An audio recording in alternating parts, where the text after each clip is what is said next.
You're just jealous of your sister, always have been. Mom's words cut through the Christmas Eve air like ice. Olivia would never lie about helping us with the bills. Unlike you, she actually cares about this family. I stood there in our living room, next to the twinkling Christmas tree, clutching my phone with trembling hands. The banking app that could prove I'd been the one secretly helping my parents for months chose this exact moment to crash. The universe, it seemed, had a twisted sense of humor. My name is Sophie, and I'm the supposedly jealous younger daughter who spent the last 6 months anonymously transferring money to help my struggling parents. Except my perfect sister Olivia just claimed all the credit, and my parents believed her without question, just like they always have. Mom, please, I tried to keep my voice steady, even as my throat tightened with unshed tears. Just check the bank statements. I can prove. Enough. Dad interrupted, his face reddening beneath his silver hair. Your sister showed us the transfer receipts. Why are you trying to ruin Christmas Eve with these ridiculous accusations? This is exactly why we can never have a peaceful family gathering. Our cousin Na, who was spending the holidays with us, watched the scene unfold from the couch. Her eyes narrowed as she looked between me and Olivia, who stood there with an angelic expression that made my stomach turn. That same innocent look had gotten her out of trouble countless times throughout our childhood. The signs of this confrontation had been building for years, like a pressure cooker slowly reaching its limit. Olivia, the golden child, could do no wrong in our parents' eyes. When she dropped out of college, it was because the professors didn't understand her creative spirit. When she borrowed money and never repaid it, she was just going through a rough patch. When she totaled Dad's car last year, they hugged her and said they were just glad she was safe. Meanwhile, I worked my way through college, built a successful career in finance, and somehow remained the family disappointment. Every achievement was met with, well, you've always been good with numbers, or if only you put this much effort into your personal life.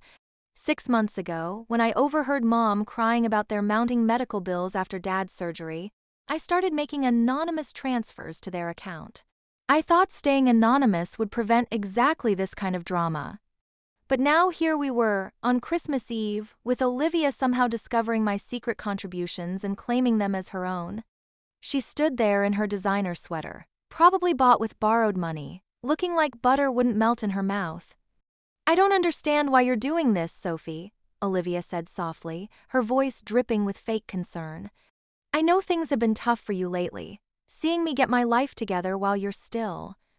She paused deliberately, struggling to find yourself. The room felt suffocating. The Christmas lights that had seemed so cheerful just hours ago now felt like they were mocking me.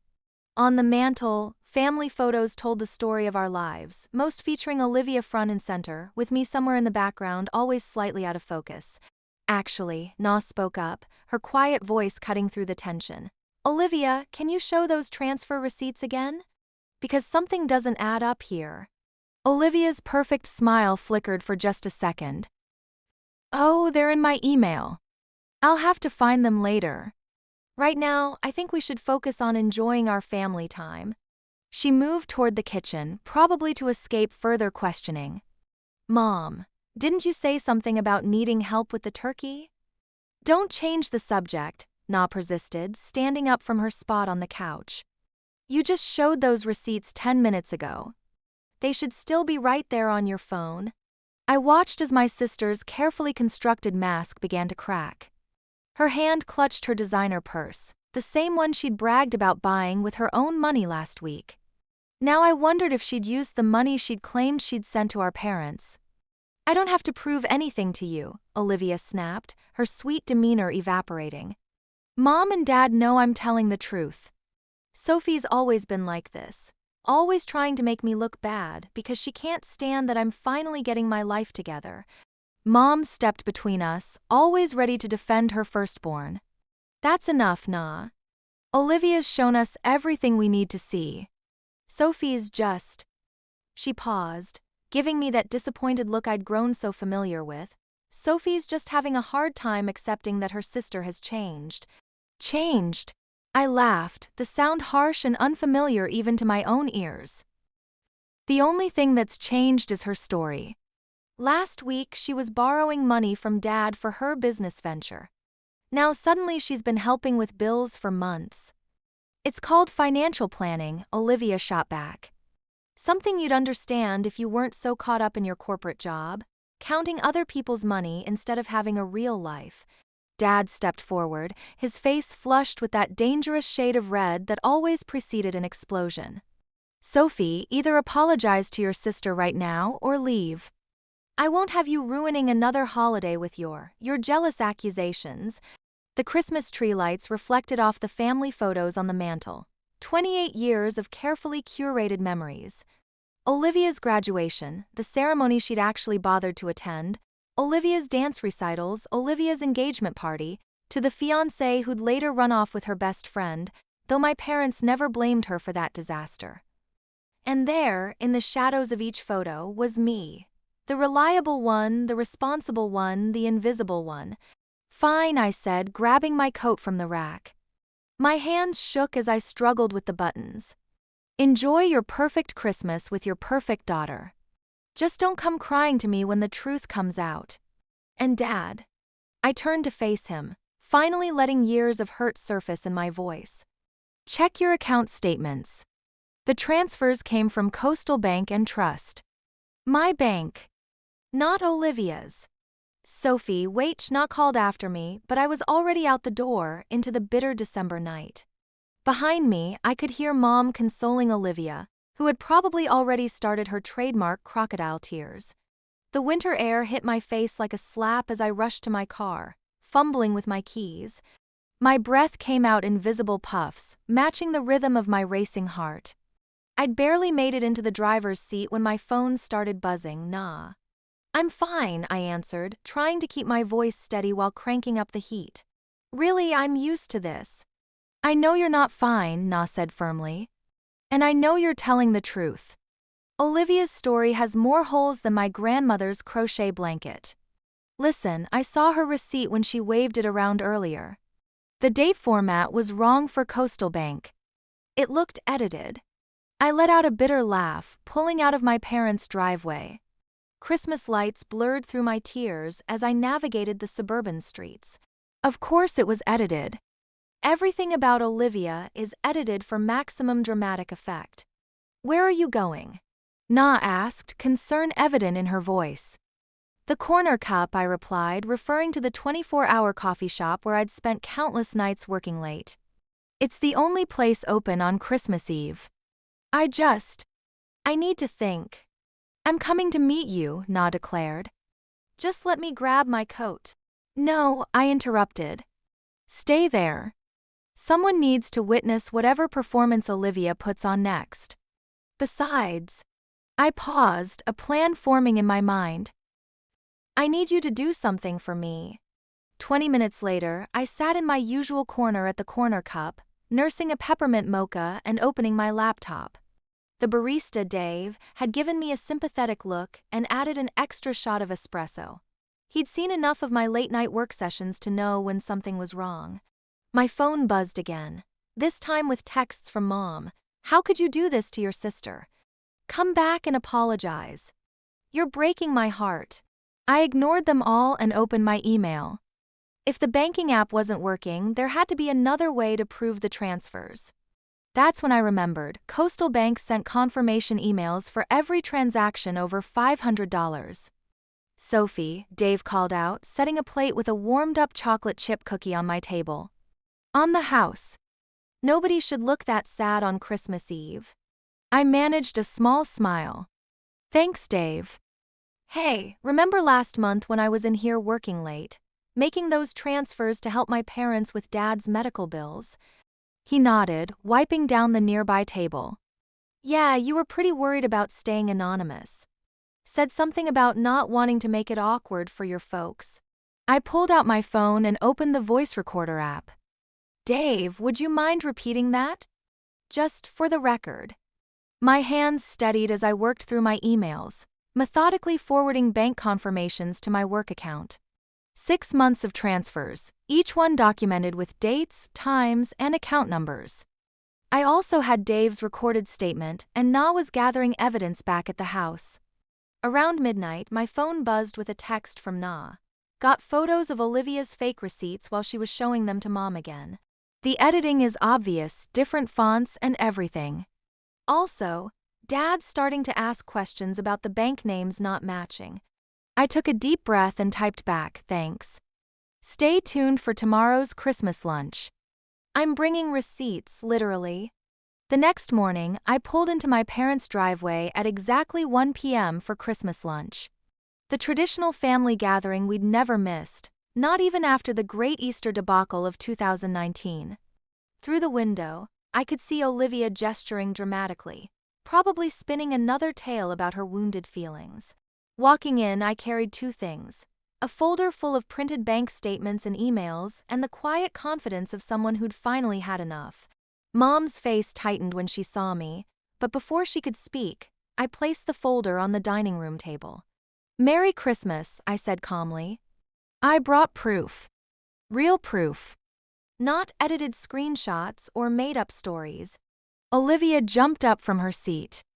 Oh, here we go again with your Sit down. Dad's voice cut through the room, surprising everyone. He was holding his phone, staring at his banking app with a furrowed brow. Sophie, show me what you brought. For the next 20 minutes, the only sounds were paper shuffling and occasional sharp intakes of breath as my parents reviewed 6 months of documented transfers. Na sat quietly, watching Olivia's face grow paler with each piece of evidence. The font's different, Mom whispered, comparing Olivia's receipts to my bank statements.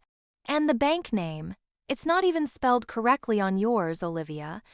I can explain, Olivia started, but for once, nobody was listening to her performance. $35,000, Dad said quietly, looking at the total. Sophie has been sending us $35,000 while you... He turned to Olivia. You've been borrowing money and claiming you were helping? The mask finally cracked completely. Olivia burst into tears, real ones this time, and ran upstairs, slamming her old bedroom door like we were teenagers again. But this time, nobody followed to console her. Mom sat heavily in her chair, the papers scattered around her like fallen leaves. Sophie, I don't know what to say. I do, Dad spoke up, his voice rough with emotion. We owe you an apology. Many apologies, actually. For a lot more than just this. An apology isn't enough, I said quietly, surprising myself with my own steadiness. I need things to change. Really change. Mom wiped her eyes, reaching for my hand across the table. I let her take it but didn't squeeze back. Sweetheart, we had no idea you were the one helping us. Why didn't you just tell us? Because I wanted to help without it becoming another competition, I explained, finally voicing what had hurt for so long. But Olivia somehow found out and turned even this into her show. Just like everything else in this family. I checked all the account statements, Dad said, his phone still in his hand. Coastal Bank every month, just like you said. And those medical bills. His voice cracked. Sophie, that money saved us from losing the house after my surgery. Na, who'd been quietly supportive throughout, spoke up. Maybe it's time to talk about the bigger picture here. Not just about money, but about patterns. A door slammed upstairs, and Olivia came storming down, makeup streaked across her face. Fine. I lied. Is that what you all want to hear? I lied because I'm tired of Sophie being so perfect, with her perfect job and her perfect life, while I'm just the family screw-up. No, I stood up, facing my sister directly. You lied because that's what you do. You lie, you manipulate, and Mom and Dad have always cleaned up your messes. But I'm done being your shadow. The silence that followed felt different from our usual family tensions. It felt like truth had finally cracked open something that had been festering for years. Mom started to say something, probably to smooth things over like always, but Dad stopped her with a gentle hand on her arm. Sophie's right, he said, looking older and more tired than I'd ever seen him. We've enabled this behavior for too long. Olivia, you need professional help. And he looked at Mom, we need to make some changes in how we handle things. Christmas lunch was forgotten. Instead, we spent the afternoon having the most honest conversation our family had ever experienced. There were tears, real ones this time, and uncomfortable truths, and finally, accountability. As the winter sun began to set, casting long shadows across our family photos, I realized something had shifted. The invisible daughter had become visible. The truth had come out. And while it wasn't the Christmas miracle of instant family healing that Hallmark movies are made of, it was a start. "I can't promise we'll get everything right from now on," Dad said as I was leaving that evening. "But I can promise we'll try to do better.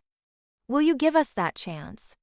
I looked at him, then at Mom, who was still sitting at the table looking shell-shocked.